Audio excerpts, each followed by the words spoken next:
안녕하세요, 수강생 여러분. 오늘은 판단의 근거가 될 수 있는 문장을 체크하면서 읽으면 문제가 얼마나 쉬워질 수 있는지를 한번 보여드리고자 합니다. 2022년 기출문제를 쭉 풀어드리려고 했는데 단순히 문제풀이만 보여드리기보다는 그래도 공부에 도움이 될 만한 것들을 올려드리는 게 나을 것 같아서 일단은 공부에 참고할 만한 내용을 담아서 영상을 업로드하려고 합니다. 2022년 기출 해설은 리트팩토리 어플을 다운받으시면 모두 올려놓았으니 어플을 통해 참고하시면 좋겠습니다.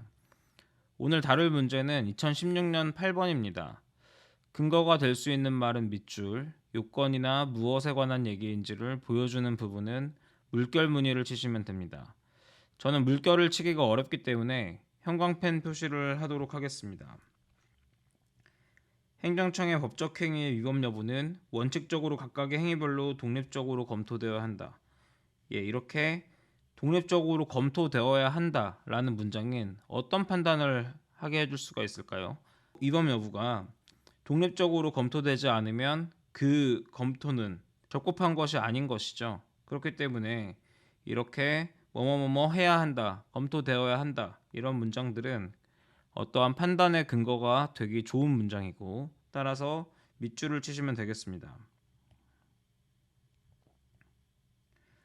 그러나 둘 이상의 행위가 연속적으로 행해지는 경우 일정한 요건 하에서 행정청의 앞선 행위의 하자를 이유로 후속 행위의 위법을 인정하는 경우가 있다. 자, 그러면은 앞에서는 지금 원칙적으로는 독립적으로 검토되어야 하는데 지금 일정한 요건 하에서는 앞선 행위의 하자를 이유로 후속 행위의 위법을 인정하는 경우가 있다고 그렇게 얘기를 하고 있다. 이렇게 생각하시면 되겠습니다. 자, 넘어가서요. 이 부분은 두 번째 문장은 근거가 되기에 좋아 보인다고 생각하실 수도 있고 다소 부족하다고 생각할 수도 있기 때문에 그 부분은 개인 차이에 맡기도록 하겠습니다. 자, 두 번째 문장 가셔가지고 만약 앞선 행위 하자를 다툴 수 있는 제소기간이 지나서 취소소송으로 더 이상 다툴 수 없음에도 불구하고 후속행위를 다루는 취소소송에서 앞선 행위의 하자를 후속행위의 위법 사유로 계속해서 주장할 수 있게 한다면 법적 안정성이나 제소기간을 둔 취지가 훼손되므로 행정행위 상호간의 하자는 승계되지 않는 것이 원칙이다. 이렇게 나오죠. 이렇게 어떠한 구체적인 법률 효과를 알려준다는 것은 기본적으로 여러분들이 그 법률 효과에 대한 판단을 할 수 있게 해주는 것이기 때문에 근거가 될 수 있는 문장입니다. 앞선 행위의 하자를 다툴 수 있는 제소기간이 지나서 취소소송으로 더 이상 다툴 수 없음에도 불구하고 앞선 행위의 하자를 후속행위의 위법 사유로 계속해서 주장할 수 있게 한다면 취지가 훼손되기 때문에 어떻게 된다는 겁니까? 행정행위 상호간의 하자는 승계되지 않는 것이 원칙이다. 이렇게 표현이 되겠습니다. 자, 그 다음에 그러면은 이거는 지금 앞에서 본 개념에 따르면은 승계되지 않는 것이 원칙이다 라는 부분에 해당되는 그러한 문장이라고 볼 수가 있겠죠. 자, 그 다음에 그러나 앞선 행위와 후속 행위가 서로 결합하여 하나의 법적 효과를 완성하는 경우에는 어떤 경우인지 알려주니까 물결 치시고요. 앞선 행위에 대한 하자를 다투는 제소기간이 경과하였더라도 앞선 행위 하자를 후속 행위의 위법 사유로 주장할 수 있도록 함으로써 후속 행위의 효력을 제거하는 것을 인정한다. 자, 이렇게 하나의 법적 효과를 완성하는 경우에는 일단은 앞선 행위의 하자를 후속 행위의 위법 사유로 주장할 수 있도록 한다. 이것도 법률 효과고 그 다음에 후속 행위의 효력을 제거하는 것을 인정한다. 이것도 법률 효과죠. 그렇기 때문에 이렇게 근거로서 표시하시면 되겠습니다.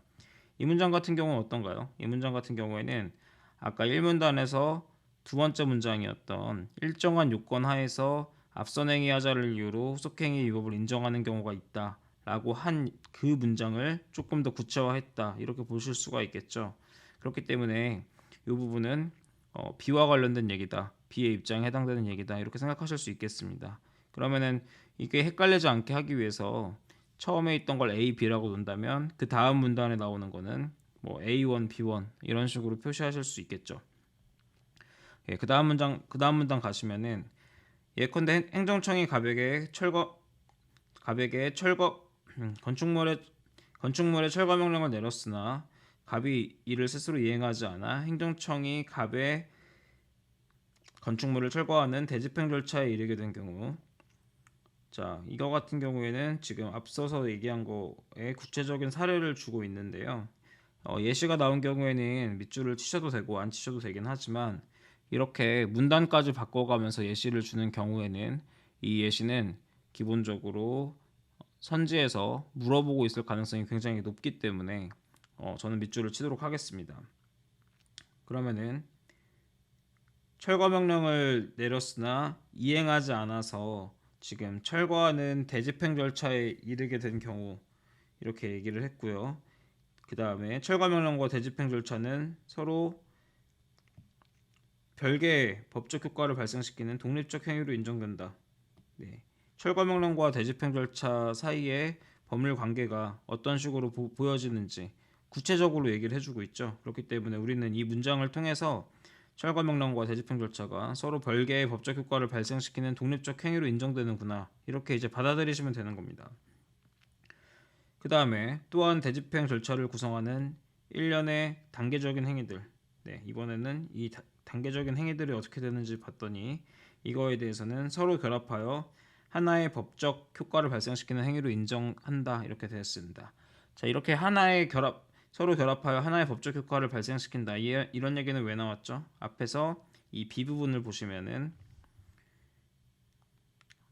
서로 결합하여 하나의 법적 효과를 완성하는 경우에는 앞선 행위하자를 후속행위 위협 사유로 주장할 수 있도록 한다고 했지 않습니까? 그렇기 때문에 이 부분은 B2에 대한 얘기가 되고, 앞에서 독립적 행위 이런 얘기는 A에 해당하는 그러한 문장이라고 보실 수 있겠습니다. 자, 그 다음에 다른 한편으로 앞선 행위하자가 중대하고 명백하여 무효에 해당한다면, 네, 마찬가지로 어떤 경우인지에 대해서 얘기를 하고 있기 때문에 물결무늬를 치시면 되는데요. 앞선 행위의 하자가 중대하고 명백하여 무효에 해당한다면, 이때는 후속행위가 앞선 행위와 후속행위가 서로 결합하여 하나의 법적 효과를 발생시키는지 여부를 묻지 아니하고 앞선 행위의 하자를 후속행위의 위협 사유로 주장할 수 있다, 예, 이렇게 주장할 수 있는지 없는지에 대한 얘기를 해주고 있기 때문에 이 부분은 밑줄을 그시면 될 것 같고, 이 경우에는 어떻습니까? 앞에서는 계속 결합하여 하나의 효과를 발생하냐 아니냐를 따졌지만 지금 마지막 문단 같은 경우에는 무효인 경우이기 때문에 다른 얘기를 하고 있다, 다른 판단의 근거가 되고 있다, 이렇게 봐서 C라고 놓겠습니다. 물론 이제 이거를 무효 쪽에 초점을 맞추시지 않고 앞선 행위 하자를 후속행위 위협 사유로 주장할 수 있다는 포인트에 맞추신다면은 그때는 주장할 수 있다 쪽의 법률 효과인 B하고 같은 얘기로 볼 수도 있으시겠죠. B의 하나의 요건이라고 생각하실 분도 계실 수 있을 것 같습니다. 근데 저는 어쨌든 이거 같은 경우에는 무효라고 확실하게 표시를 해줬기 때문에 그냥 C로 놓도록 하겠습니다. 자, 이렇게 놓고 보면은 지금 밑줄 치신 부분들을 잘 보셔야 될 게, 이 제시문을 읽으시면서 여러분들이 어떤 행정법적으로 하자가 승계되냐 아니냐, 앞선 행위의 하자를 이유로 취소를 주장할 수 있냐 없냐, 이런 것들을 이 제시문을 보고 이해하실 수가 없습니다. 기본적으로 그거는 이제 여러분들이 독해력이 부족해서가 아니라 원래 제시문에는 그런 부분들을 충분히 써주지 않았던 거예요. 생각해 보시면 이게 한 학기 동안 배워야 될 수도 있는 그런 부분이지 않겠습니까? 그렇기 때문에 이 내용은 항상 제시문 내용은 내가 이해하기에는 불충분하다, 결국은 제시문 내용은 선지 판단을 위해서 필요한 정보만 써놓은 거지 여러분들한테 앞선 행위의 하자가 후속 행위에 언제 승계되고 언제 승계되지 않는지에 대해서 이해를 시키려고 써준 글이 아니다, 이거를 명심하시고, 그렇기 때문에 당연히 푸실 때도 예를 들어서 안 좋은 독해라는 게 어떤 거냐,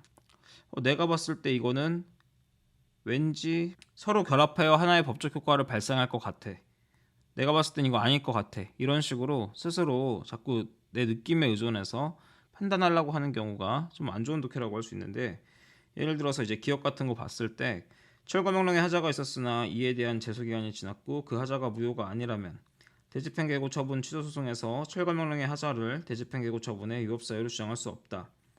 자, 일단 이렇게 나오면은 굉장히 막막하단 말이에요. 지금 갑자기 내가 제시문을 읽긴 읽었는데 이걸 지금 뭘 물어보는 거지? 왜냐면 막 철거 명령, 대집행, 계고 처분 다 더 어려운 말이지 않습니까? 그렇기 때문에 이제 그렇게 생각을 하실 수 있는데, 그리고 뭐 겨우 찾아서 보니까 이걸 보고 내 머릿속에서 지금 철거 명령을 떠올리고 대집행 계고 처분을 떠올린 다음에 이거는 서로 결합하여 하나의 효과일 것 같다. 이거는 서로 결합하여 하나의 효과는 아닐 것 같다. 이런 식으로 이제 생각하시게 되는 경우가 있는데 이제 그게 안 좋다는 거예요. 왜냐면은 그러한 판단을 하시는 것 자체가 사실상 불가능하기 때문입니다.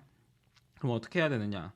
결국은 이제 제가 말씀드리는 거는 리트 추리논증 그리고 특히 이렇게 법률형 문제 같은 경우에는 이런 판단을 내릴 수 있는 근거를 제시문에서 찾을 수 있느냐, 이걸 묻는 거라고 말씀드리잖아요. 그렇기 때문에 물어보고 싶은 거는 결국 뭐냐면은 대집행계고 처분 취소 소송에서 철거 명령의 하자를 위법 사유로 주장할 수 없다. 자, 이 얘기를 하고 싶은 겁니다. 자, 그러면은 이렇게 앞선 행위의 하자를 이제 후속 행위에서 위법 사유로 주장할 수 없다라는 판단의 근거가 되는 거는 뭐 어딘가요? 그거는 A죠. A가 무슨 얘기하죠? 독립적으로 검토되어야 한다. 하자는 승계되지 않는 것이 원칙이다. 계속 이런 식으로 얘기를 하죠. 그 반면에 B는 이제 일정 요건 하에서는 인정하는 경우가 있다.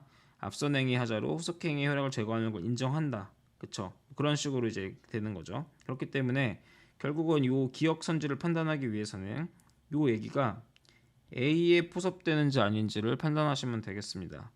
자, 근데 그랬을 때 A에 포섭되려면 어떻게 해야 돼요? 서로 결합되어 하나의 법적 효과를 발생하는 경우가 아니어야 되는 거죠. 근데 이제 그거를 여러분들이 스스로 생각하실 게 아니라 제시문을 보시면은 뭐라고 나오죠? 여기 세 번째 문단에서 보시면 철거 명령, 대집행 절차 서로 별개의 법적 효과를 발생시키는 독립적 행위로 인정된다라고 제시문에서 명시해놨죠. 그렇기 때문에 당연히 철거 명령과 대집행 계고 처분은 서로 별개의 법적 효과를 발생시키는 거고, 따라서 A에 해당하기 때문에 독립적 행위로 인정되고 앞선 행위의 하자를 후속 행위 처분 소송, 취소 소송에서 위법 사유로 주장할 수 없다고 말할 근거가 있는 것입니다. 자, 니은 같은 경우에 무효인 경우죠. 무효인 경우는 아까 전에 맨 마지막 문단에 나왔지 않습니까? 그때 어떻게 판단이 되냐면은 지금 물어보고 싶은 거는 자, 철거 명령의 하자를 대집행 계고 행위의 위법 사유로 주장할 수 있느냐, 이걸 물어보고 있잖아요. 근데 제시문에서는 앞선 행위와 후속 행위가 서로 결합하여 하나의 법적 효과를 발생시키는지 여부를 묻지 아니하고 라고 했지 않습니까? 근데 문제는 지금 뭐냐면은 여기든 지금 자, 철거 명령이 있고 대집행 계고예요. 그리고 여기도 계고 처분 철거 명령이네요. 네, 그러면 결국은 지금 무효이기 때문에 이 철거 명령과 대집행 계고가 서로 하나의 법적 효과를 발생시키는지 여부에 관계없이 이 뒤에 후속 행위인 계고 처분 취소 소송에서 철거 명령의 하자를 위법 사유로 주장할 수 있다고 말할 근거가 있다. 이렇게 판단하시면 되겠습니다. 자, D급 보시면은 철거 명령과 대집행 절차상의 행위가 서로 결합하여 하나의 법적 효과를 발생시키는지 여부에 관계없이 비용징수 처분 취소 소송에서 대집행 계고 행위의 하자를 비용징수 행위의 위법 사유로 주장할 수 있다. 자, 이번에도 물어보고 싶은 거는 비용징수 처분 취소 소송에서 대집행 계고 행위의 하자를 비용징수 행위의 위법 사유로 주장할 수 있느냐, 이렇게 지금 얘기가 나왔죠. 그러면 우리는 이렇게 주장할 수 있다라고 말하기 위해서는 이 사람이 이 관계가 지금 뭐 앞선 행위 하자가 무효인지 아닌지를 일단 보실 수도 있고, 아니면 어떨 때 되는 거예요? 결국은 이 B에 포섭돼야지 주장할 수 있는 거잖아요. 근데 지금 비용징수 처분이랑 대집행 계고 행위는 어떤 관계에 있죠? 아까 전에 B2 부분 보시면은 여기 이 대집행의 계고, 실행의 통지, 실행, 비용 징수 이런 것들은 모두 서로 결합하여 하나의 법적 효과를 발생시키는 행위로 인정된다라고 제시문에서 써놨잖아요. 그렇기 때문에 우리는 마찬가지로 여기서 얘기하는 지금 비용 징수 처분과 대집행 계고 행위 이 부분, 이게 서로 결합하여 하나의 법적 효과를 발생시킬 것이기 때문에 당연히 앞선 행위 하자도 후속 행위를 다투는 소송에서 위법 사유로 주장할 수 있다라고 말할 근거가 있는 것입니다. 이렇게 이제 푸시면은 제가 지금 하나씩 설명드리면서 하느라고 뭐 시간은 많이 걸리긴 했는데, 기본적으로 글 읽으실 때 당연히 물론 이 문제는 제시문이 복잡하기는 해요. 근데 이제 읽으실 때 너무 많은 생각하시면서 할 게 아니라, 결국은 밑에서 묻는 거는, 그래서 주장할 수 있느냐, 주장할 수 없느냐. 그렇죠? 앞선 행위 하자를 이제 후속 행위를 다투는 과정에서 위법 사유로 주장할 수 있느냐 없느냐, 그 판단이 제일 하고 싶은 거예요. 그러면 결국은 여러분들은 여기서 뭐 결합하여 하나의 법적 효과를 발생시키냐 아니냐, 이런 부분들을 여러분들이 머릿속에서 이해하고 판단하려고 하시지 마시고, 그냥 그 제지문에서 얘기해주고 있는 요건에 포섭되는지 아닌지만 검토하시면 된다는 것입니다. 예, 다음에도 또 다른 문제로 찾아뵙도록 하겠습니다.